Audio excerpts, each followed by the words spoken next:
Chris, we've been exploring the role of music and singing and worship, and to just summarize how we got to this moment, you lifted up singing as we sing. It's a gift from God to us. It is part of worshiping, which is what we do, and worshiping at its root is creating space for an encounter with God, God's self, which leads to the question, then there must be some kind of singing that creates more likelihood of encounter, and there must be some kind of singing that is actually an impediment to that encounter.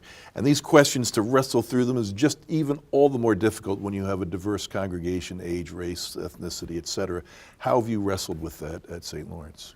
So these, I mean, for a gathered congregation, these are essential questions.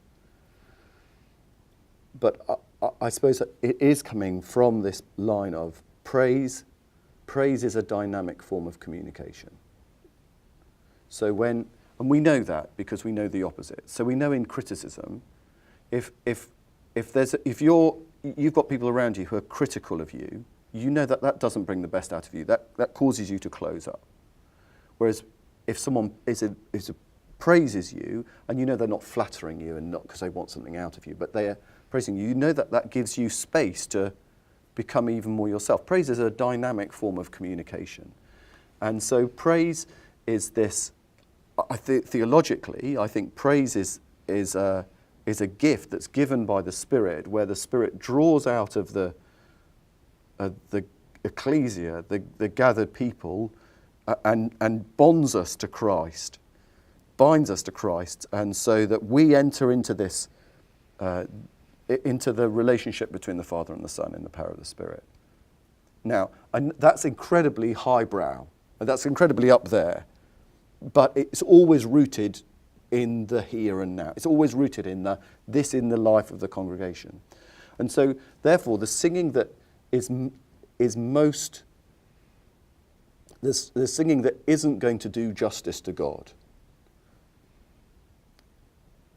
and that singing is going to be stuff which is formulaic and which is trying to be manipulative and isn't participative, I'd say. So for me, the participation of the voices, the participation of the people enables the encounter, because it's as the people themselves lift their voice up, whatever, one voice up, that I think we find God to be ever more present. But of course, in this, God is free.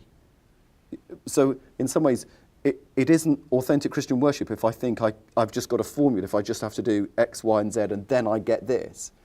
And neither is it authentic Christian worship if I'm just trying to get a feeling, or trying to get oh goodness, it's all about, I get that buzz. And so I don't want to just judge it on those things, but I do want to say the weight of this is about encounter with God, and this is about these people. So at St. Laurence, it's I think we write some of our own songs. That's just started really. There needs to be songs of lament in there as well as songs of joy.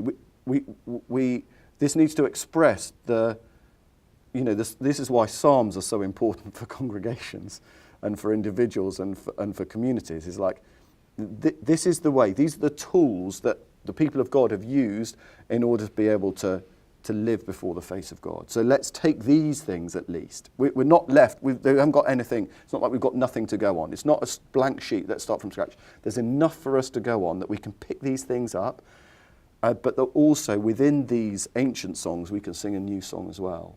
And that's the challenge. But rather than it feeling like oh goodness, this is a problem to be solved. No, it's not a problem to be solved.